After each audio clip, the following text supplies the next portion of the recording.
भूत को बुलाना पड़ गया भारी।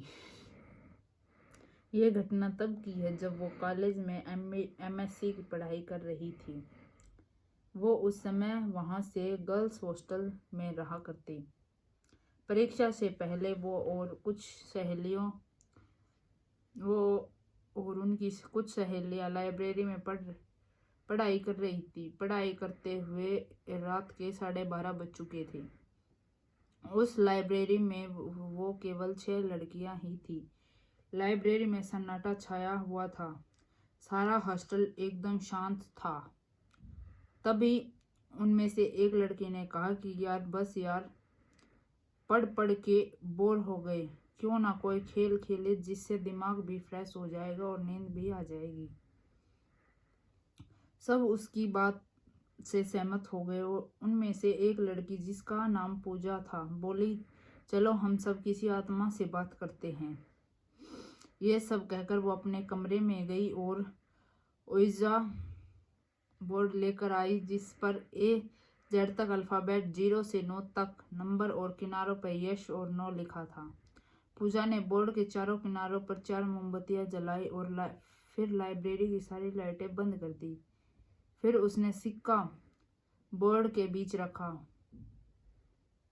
उनमें से 2 लड़कियां तो डर के मारे अपने कमरे में चली गई और बाकी चारों ने उस सिक्के पर एक एक उंगली रख दी। फिर पूजा ने कहा कि कोई डरना मत और यहाँ से उठना मत, वरना आत्मा नजर आ जाए, नाराज हो जाएगी। अब पूजा बोलने लगी, अगर यहाँ पर कोई आत्मा है तो प्लीज हमसे बात करो। लाइब्रेरी में अजीब सा सन्नाटा और अंधेरा छाया हुआ था। अचानक लाइब्रेरी में कहीं से कुछ आवाजें आईं। उन्होंने सोचा शायद कोई किताब गिरी होगी।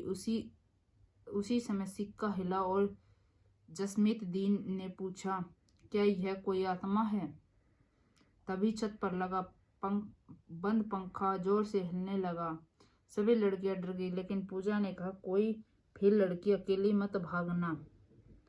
ऐसा करने से आत्मा उसको नुकसान पहुंचा सकती है। उसके बाद पूजा ने ऊपर देखते हुए कहा कि अगर कोई आत्मा यहाँ है तो हमसे बात करे। कुछ देर तक सन्नाटा रहा और अचानक सारी मोमबत्तियां बुझ गई और लाइब्रेरी से कदमों की ठड़क ठड़क की आवाजें आने लगी। सभी लड़कियां डर के मारे भाग गई, लेकिन जशमीत दी के पीछे रह गई और उसने दरवाजा नहीं खुल रहा था। अचानक उन्हें लगा कि कोई उन्हें पीछे की तरफ खींच रहा है। वो जोर जोर से रोने और चिल्लाने लगी। उनकी आवाज़ सुनकर हॉस्टल की सारी लड़कियां जाग गई और उठकर लाइब्रेरी की तरफ दौड़ी। हॉस्टल वार्डन और सभी लड़कियों ने मिलकर दरवाजा खोला, दी को बाहर निकाला। इस घटना के बाद उन्हें आज तक लाइब्रेरी के डरावने सपने आते हैं। वो आज तक उस घटना को नहीं भूली। तो दोस्तों, मेरी दी के अनुभव को देखकर मुझे लगा कि कभी भी किसी भी आत्मा या प्रेत को परेशान नहीं करना चाहिए।